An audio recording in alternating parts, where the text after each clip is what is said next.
نکالے اور منی ٹپکائے، ہو سکتا ہے کہ ایک قطرہ نہ ہو اور اسی سے بچہ پیدا ہوتا ہے۔ یہ کوئی ضروری تھوڑی ہے کہ پورا مادہ منوی عورت کے رحم ہی میں جائے، یا قطرے کے اندر ہی کتنے لاکھ جرثومے ہوتے ہیں، جرثومے ہوتے ہیں، اور کوئی ایک کیڑا جاتا ہے اندر، تو آپ نے فرمایا کہ اللہ کے بھروسے کرو، یعنی مجامعت کرو، رحم میں منی ٹپکاؤ، رہ گئی حاملہ ہونے نہ ہونے میں تو تم نے جو یہ بچاؤ کی شکل اختیار کی ہے کہ ایسا کرنے سے حاملہ نہیں بنے گی، ضروری نہیں ہے۔ اللہ تعالیٰ جب چاہے گا پیدا کرنا تو کس نے کس طریقے سے کوما بن ہی جائے گی، حاملہ بن ہی جائے گی، لیکن بہرحال آپ نے صاف طریقے سے بنا نہیں فرمایا، کہا کہ اگر نہ بھی کرو تو کوئی حرج نہیں ہے، سمجھا کہ نہیں، لیکن اگر ایسا کرتے بھی ہو تو کوئی حرج نہیں ہے۔ حضرت جابر بن عبداللہ کہتے کننا ناظر والقرآن یتلو، ہم لوگ عزل کیا کرتے تھے، اب قرآن مجید میں آیتیں اتر رہی تھی، یعنی ممانعت کی آیت نہیں اتری، قرآن اتر رہا تھا، میں نزول قرآن کا زمانہ تھا، لیکن اللہ نے منع نہیں کیا، تو معلوم یہ ہوا کہ ایسا عمل کرنا لونڈیوں کے ساتھ جائز ہے تاکہ ان کی قیمت برقرار رہے۔ اب تو اس زمانے میں یہی معاملہ تھا، اب حمل سے بچنے کے لیے بہت ساری تدبیریں ہیں موٹر سائنس کے اندر، تو اگر وہ غلام والا اگر وہ استعمال کرنا چاہے یا حسب ضرورت شرعی ضرورت ہو، اگر مرد اپنی بیوی سے وہ استعمال کرنا چاہے کہ وہ جلد حاملہ ہوتی ہے اور اس کے پاس صحت نہیں ہے یا بچے کی صحیح پرورش نہیں ہو پا رہی ہے، تو اگر شرعی مصلحت ہو تو کچھ غائب کر سکتا ہے مصلحت، لیکن جو فیشن بنا ہے کہ دو بچہ دو کے بعد کبھی نہیں، ایک ساتھی کا بیان کل ایک صاحب نے سنایا کہ اب چار بچے غیر مسلم پیدا کریں، ہم نے کہا اور پیدا کرو، 4 ہی کیوں کرتے، 14 پیدا کرو، 4 ہی پر کیوں بس کرتے ہیں؟ ہم تو کہتے ہیں کہ اور زیادہ سے زیادہ پیدا کیجیے، جتنے لوگ اچھے ہوں گے، جتنے زیادہ ہوں گے اتنے مزدور کم ہوں گے اور سستے ہوں گے، کام آسان ہوگا، سمجھا کہ آبادی کو بڑھانے کے لیے 4 ہی پر کیوں لمٹ کر دیا نا؟ تو اگر وہ 4 پیدا کریں تو آپ بھی 4 چیزیں پیدا کرنے کی سوچیے۔ اب مسلمانوں نے بھی غیر مسلموں کی دیکھا دیکھی 2 بچے پر اکتفا کیا ہے، 1 بچے پر اکتفا کیا ہے، جبکہ ہمارے یہاں تو مطلوب ہے کہ ایسی عورت کو ڈھونڈ کر شادی کریں جو زیادہ بچہ پیدا کرنے کو، جو اللہ حکم کو روزی دیتا ہے وہی اللہ تمہارے بچوں کو روزی دیتا ہے۔ جو زمین آج سے 1000 1 لاکھ برس پہلے کافی تھی وہی زمین آج بھی کافی ہے، اور اس سے کئی گنا آبادی بھی بڑھ جائے گی تو بھی زمین کافی ہوگی۔ قرآن میں اللہ نے فرمایا ہے الم نجعل الارض کفاتا احیاء وامواتا، کیا ہم نے زمین کو تمہارے لیے کافی نہیں بنایا ہے، تمہاری زندوں کے لیے رہنے کے لیے اور تمہارے مردوں کے دفن ہونے کے لیے؟ جس کو جتنی رغبت ہو شادی میں شادی کرے اور بچے پیدا کرے، اس کی کون سی پابندی ہے؟ بچانے کا اس کی ماں کو دیکھو، اس کی بہن کو دیکھو، اس کی پھوپھی کو دیکھو، اس کی دادیان نانیان کی عورتوں کو دیکھو، ہاں وہی سے پتہ چلے گا اور کیسے پتہ چلے گا۔ اور اگر معلوم ہوا کہ وہ بانجھ ہے، بچہ نہیں دیتی ہے اور اللہ نے وسعت دیا تو اس سے شادی کرو، نہیں عدل و انصاف کرو اور اس سے شادی کرو۔ ہو سکتا ہے کہ ماں بہن کو بچہ لائی ہے لیکن یہ عورت کسی بیماری کی وجہ سے بچہ نہیں دے سکتی، اور الحمدللہ آپ کے یہاں تو آپشن موجود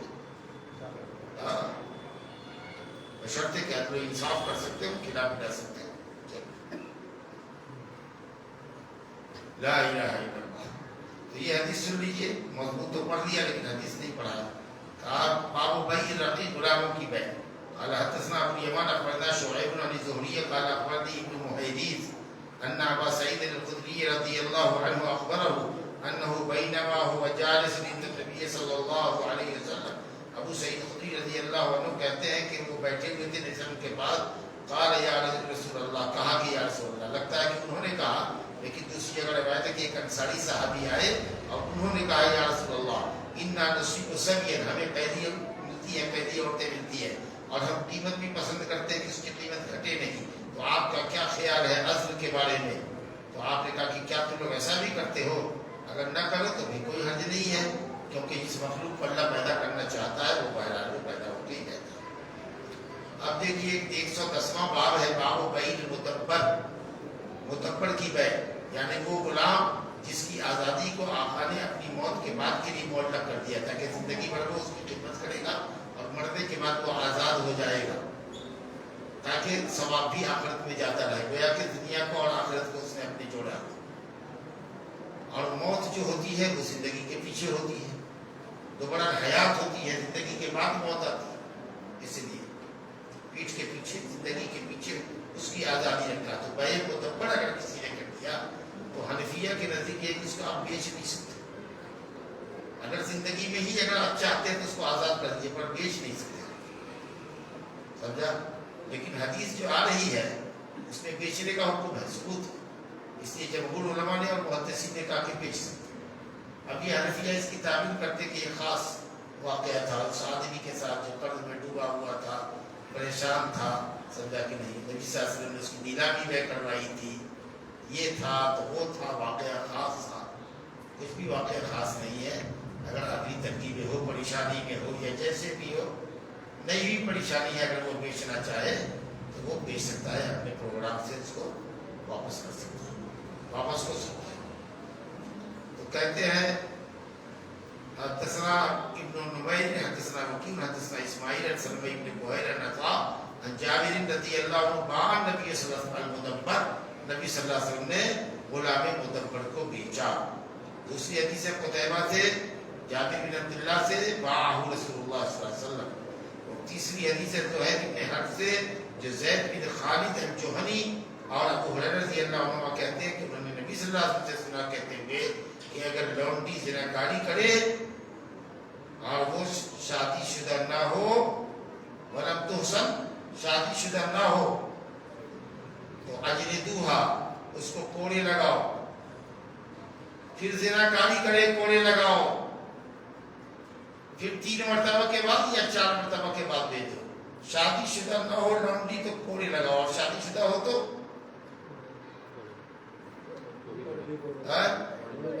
کوڑے ہی لگاؤ، ٹھیک ہے، اور 50 کوڑے ہی لگاؤ۔ جو آزاد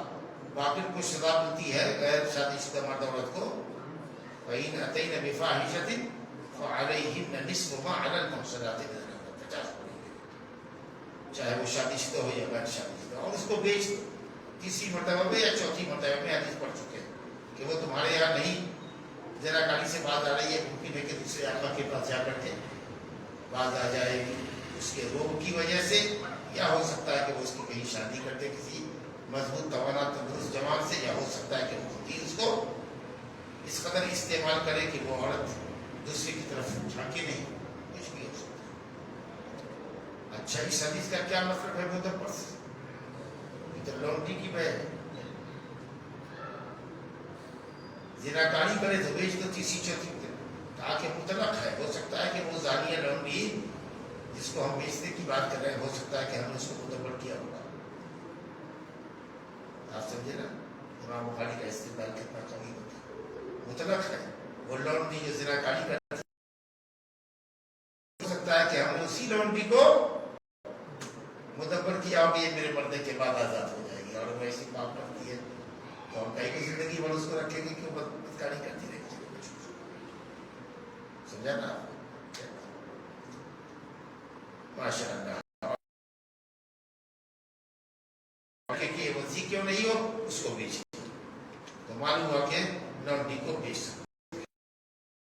سمجھا؟ اور اس کے بعد 111 نمبر کی حدیث ہے، کا دماغ لگے گا، کہا کہ ہم یسافر بالجاریۃ قبل ان یستبرئھا، کیا کوئی شخص جس نے لونڈی خریدی ہے یا لونڈی اس کو ملی ہے ترکے میں، حصے میں، رحم کے بعد، چاہے مارکیٹ سے بھی خرید کے لایا ہے، بک رہی ہے، کسی آقا نے اپنی لونڈی کو بیچا ہے، آپ نے خرید لیا، ممکن ہے کہ اس سے جمع کیا ہوگا، اس نے حاملہ ہو، تو اس لیے ایک ہے، اس کو ہر حال میں آنا ہی آنا، ایک بغل میں ہے، بدن میں بدن ٹچ کر جائے گا، ہو سکتا ہے کہ چھو دے، بوسہ لے لے، کہے گا کوئی حق نہیں۔ جیسے حائضہ عورت ہے، استعمال نہیں کر سکتے اپنی حائضہ کو، لیکن آدمی بوسوں کنار کر سکتا ہے، بشرطے کہ اپنے آپ پر کنٹرول رکھے۔ تو ابھی تو آپ کو اس لونڈی سے کنٹرول ہی کرنا ہے جب تک کہ اس کو استبراء رحم نہیں ہو جاتا ہے، نہیں آتا، تو چونکہ ساتھ جانے میں ٹچنگ ہوتی ہے، سمجھا کہ نہیں؟ اور ہو سکتا ہے کہ اس میں شہوت بھر کے اور آدمی اس کو استعمال خطرے کے پیش نظر یہ باب لائے ہیں کہ کیا اس کو سفر کرے یا ادھر ہی رکھو، الگ تھلگ رکھو یہاں تک کہ وہ حیض سے پاک ہو جائے، اس کے بعد تک اس کو لے کر کے سفر کرو، سمجھا کہ نہیں؟ تو مسئلہ چھوٹا بھی نہیں کرنا ہے حیض سے پہلے، اور ٹچ کرنے میں، چھونے میں، بوسہ لینے میں شرعاً کوئی حرج بھی نہیں ہے، لیکن اگر یہ تقبیر اور لفظ چھونا بوسہ لینا اگر واقع ہونے کا ڈر ہے تب تو یہ ایک حرام عمل ہو جائے گا۔ تو اب آپ اس کو سمجھ لیجیے کہ آپ کو کیسے کیا کرنا ہے۔ مگر دیکھیے حضرت عطا کا قول نقل کیا ہے۔ اچھا مزے کی بات یہ ہے، پڑھتے ہیں اس کو تو لم یر الحسن باسن، حسن بصری کہتے ہیں کوئی حرج نہیں ہے کہ اس کو بوسہ لے یا اس سے چمٹے لپٹے چمٹے۔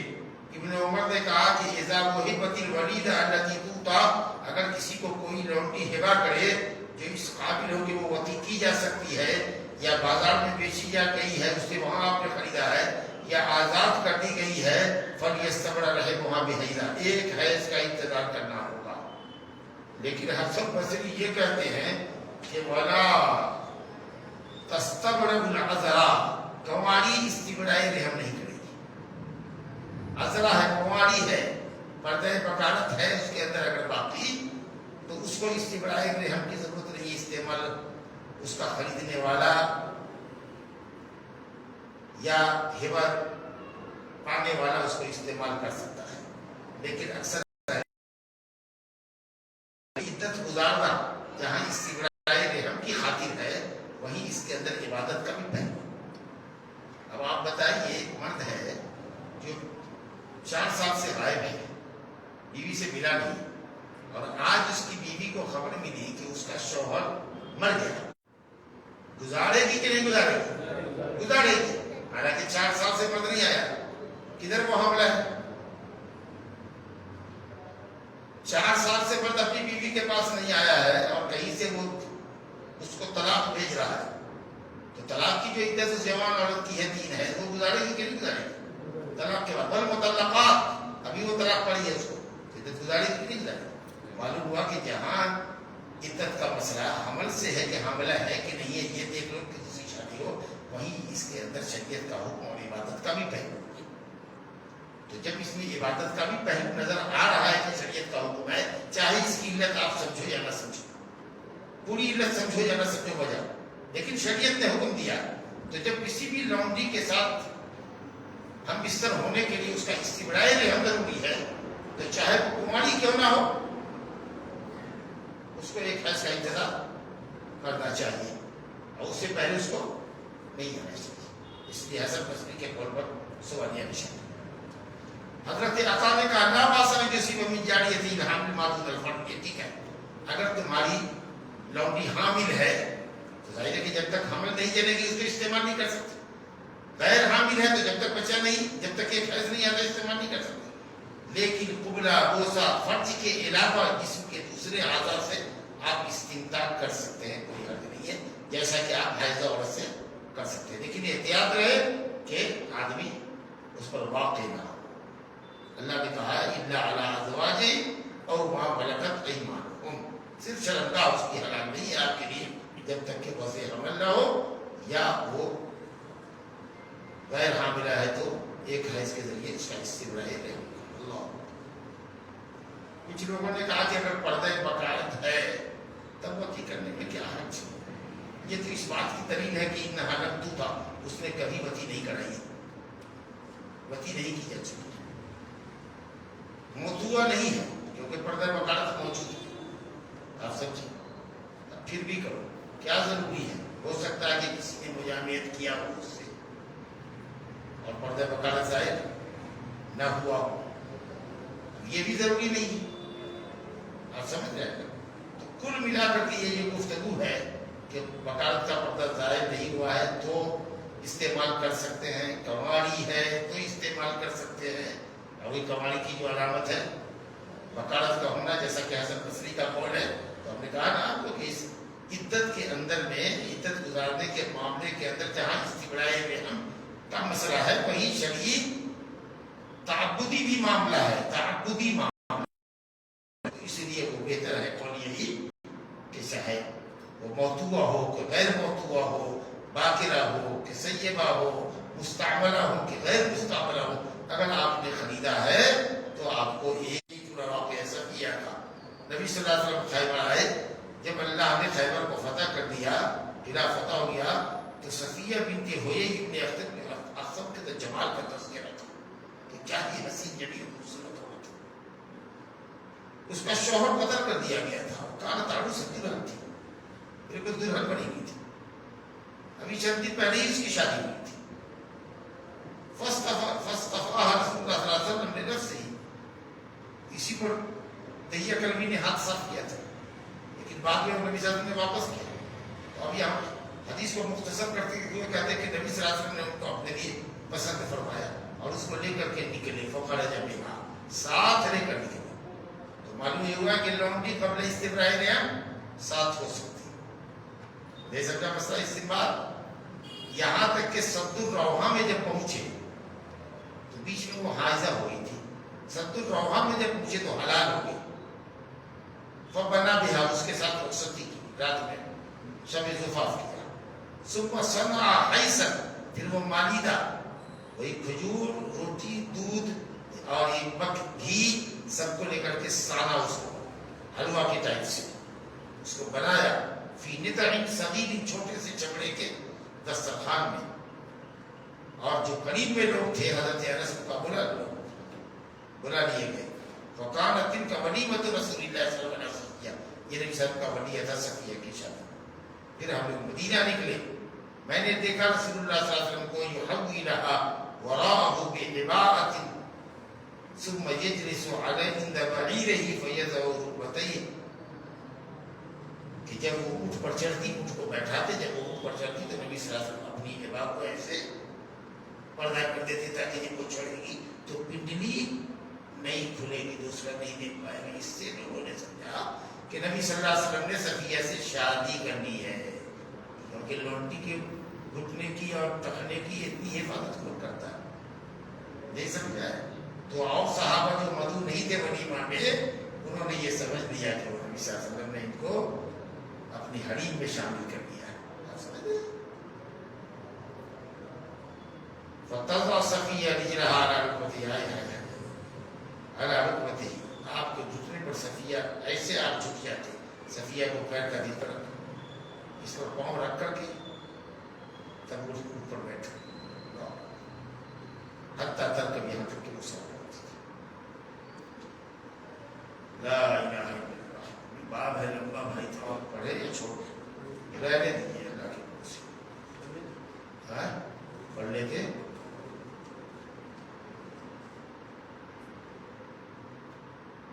رہنے دیجیے، دو بار اور 6 7 مسائل ہیں۔ استغفر اللہ ربی من کل ذنب واتوب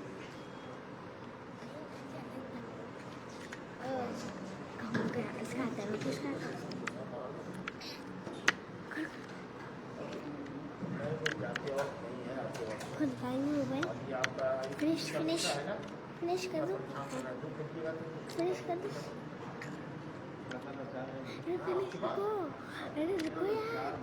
فنش، ارے رکو یار۔